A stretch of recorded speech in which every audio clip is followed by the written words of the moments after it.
Hey G-Fans, GojiFan93 here, and welcome back to day 24 of Godzilla-thon 2014. Today we'll be taking a look at Godzilla 2000, the beginning of the Millennium series.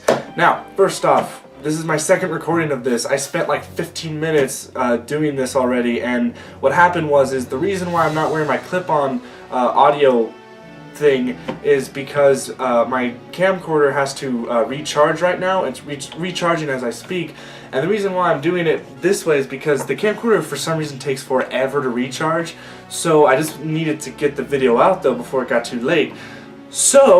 But what happened was I was an idiot and for some reason plugged in the audio jack and then it fucked up the audio, so now I have to do this re-recording. So hopefully I'll bring up my good points that I just said.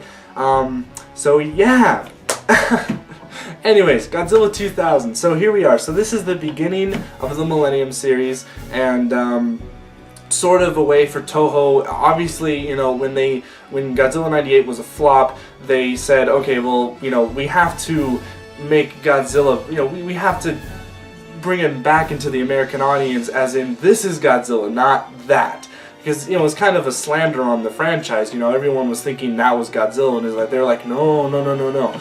So they did this, and, you know, first off, I just want to talk about the design. Obviously, they brought him back to what Godzilla should look like, but everything is a little bit more exaggerated. I mean, the spikes are extremely exaggerated. Oh, and by the way, this is my X Plus figure. Really awesome figure.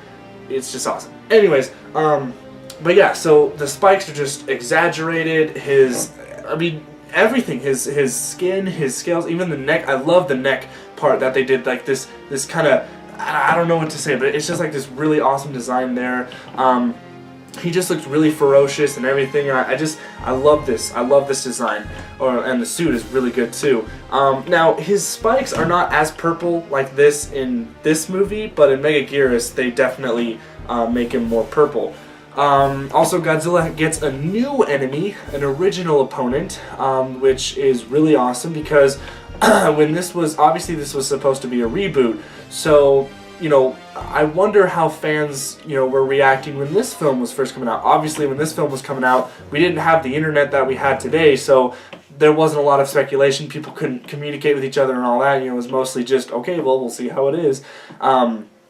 But still, it's kind of like in the same boat as we are right now. The Muto, an original character. Orga was an original character for this movie. And obviously, I mean, I love Orga too. Orga's a really awesome character. And something that was interesting is, you know, is Orga also a mutant at the same time being an alien? Because I know his main faction is being an alien, but because in the movie what Orga tries to do is to adapt to the Earth's atmosphere, is that he tries to replicate, you know, organisms that are on the planet. So what he does is that he wants Godzilla's cells. So he gets Godzilla's cells, and basically, you know, and that's what creates Orga. It's like this flying saucer thing that was underwater, and then, you know, after like for billions of years or whatever, and then it comes up and it tries to get Godzilla's, you know, cells to create the Orga creature. So I'm thinking, you know, is he? You know, he's kind of like a space monster, but he's also kind of a mutant because, you know, he was created with whatever, stuff like that. It's a lot of science, mumbo-jumbo. It's a Godzilla movie. We don't need to, there's no logic. Anyways, yeah, but overall, the storyline is really cool. You know, what I really love about this is that it's not really changing up the formula of a Godzilla movie, but I love how they have the main characters. They're part of this. Well, they actually own and run this thing called the Godzilla Prevention Network, and I think it's like that's such a cool thing because it's like tornado chasers, but instead of tornadoes, it's Godzilla. They're chasing Godzilla, and there's some really good landscape shots where like Godzilla's in the distance, and, you know, they're driving their car in the foreground, and, you know, they're kind of following Godzilla like a tornado. There's some really good shots where the camera's just panning around, and it just looks really good.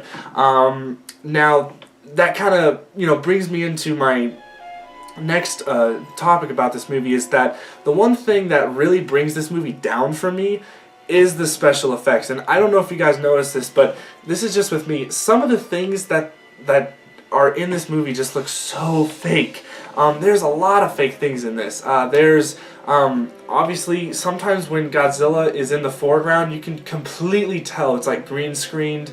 There's some parts where even some simple shots that could completely be done practically, yet they for some reason decided let's CGI it and green screen it and all that, when like Godzilla's in water, and yet you can clearly tell that he's not really in that location. It's like both images were put together in Photoshop or something. It looks really bad. There's also some bad animation. I mean, there's some helicopters that are poorly textured and I mean, I know that this is 1999. Okay, I know this film came out in 1999, but it doesn't really make the excuse, because I gotta say, this movie compared to Godzilla 98, Godzilla 98 had better special effects. And don't tell me that it's some bullshit because America has better technology than Japan, because I have a feeling Japan, they could have made this look more realistic by obviously doing more practical effects, which they're good at. And I have this argument because Gamera Revenge of Iris, or Gamera 3, part of the Heisei series, I believe that movie also came out in 1999. And that movie looks way superior than this one. I mean, that movie looks really good. That movie has the effects of like GMK, but like even better.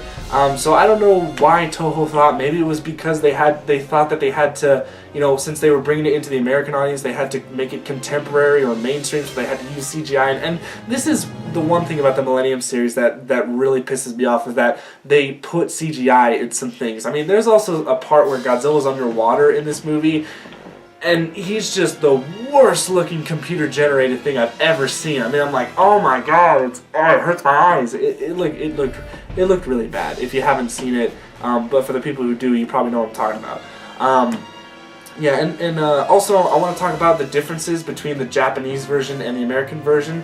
Now, I was talking to Rich Iso about this kind of like a couple weeks ago, and we were talking about, I guess, with like Zilla 98, and how in this film I noticed that they kind of still used Godzilla 98's roar in Godzilla 2000, but Rich told me that in the Japanese version they actually use the normal Godzilla roar, just a little bit upgraded. And I didn't know that because I haven't seen the Japanese version. So what I did is I went on the internet and I found a little short clip of this film in its Japanese version, and wow, there's a huge difference between the Japanese and American versions. And I don't know if it's just because this was released for American theaters, but there's a huge difference with sound effects.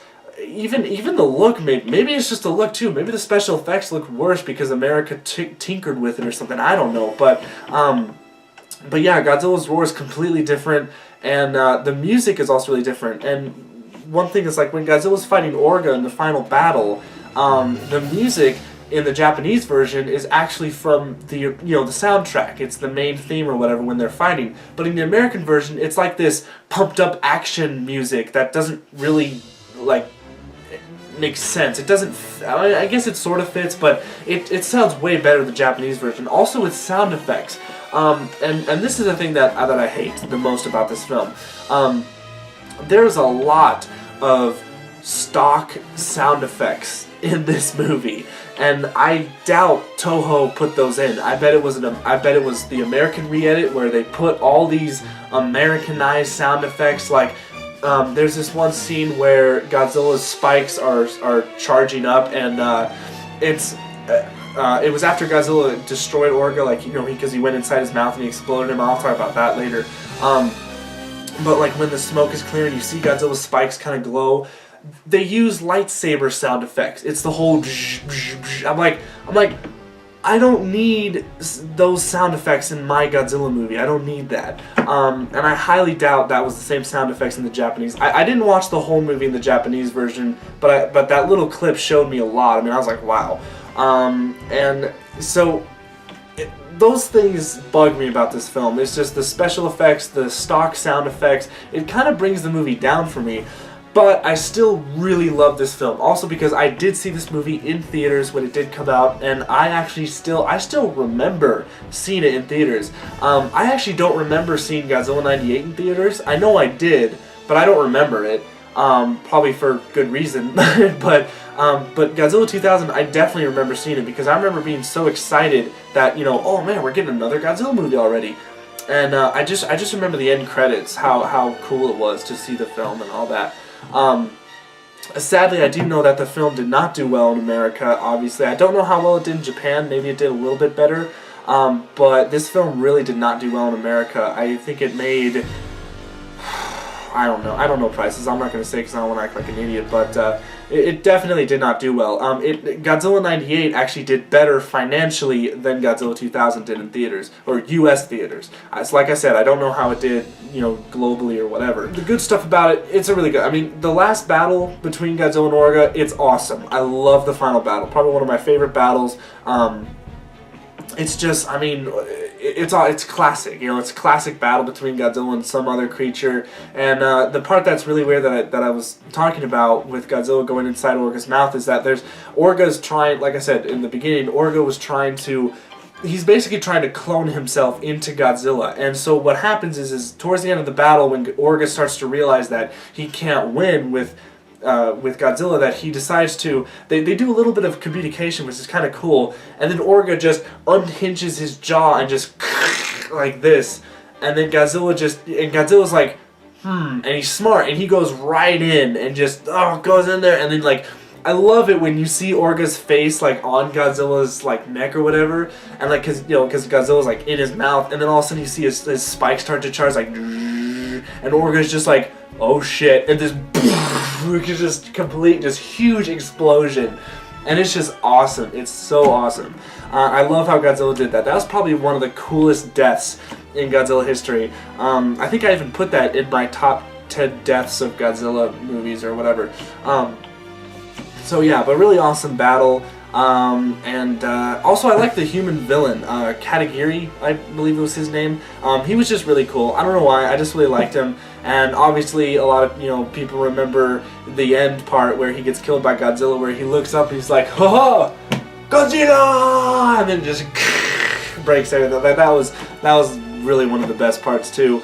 But yeah, overall this movie is just really awesome. I highly recommend getting it. Besides its flaws, I'm hoping, if it'll come out on Blu-ray, but then I'm kind of scared of it being on Blu-ray because Blu-ray can kind of show the cracks in a movie, and I'm afraid because this movie is done poorly that the Blu-ray would make it look really bad. So I don't know, but I'll still get it on Blu-ray when it comes out because I don't know, I like I like collecting anything Godzilla, but yeah, anyways, this is as far the DVD that I know that's out. I don't really think there's any other release that's come out for America. I know that in, I think it was maybe Germany, there's actually, this film is on Blu-ray in Germany, and I know that Toho, they just came out, with the rest of their Toho Blu-ray collection, so Godzilla 2000 now is available, I believe, in Toho Blu-ray. I'm not sure what website though, because those movies are kind of hard to find and they're very expensive. So, but at least for America, I don't know. So hopefully, 2014 does well and we get this film on Blu-ray as a standalone film or a combination with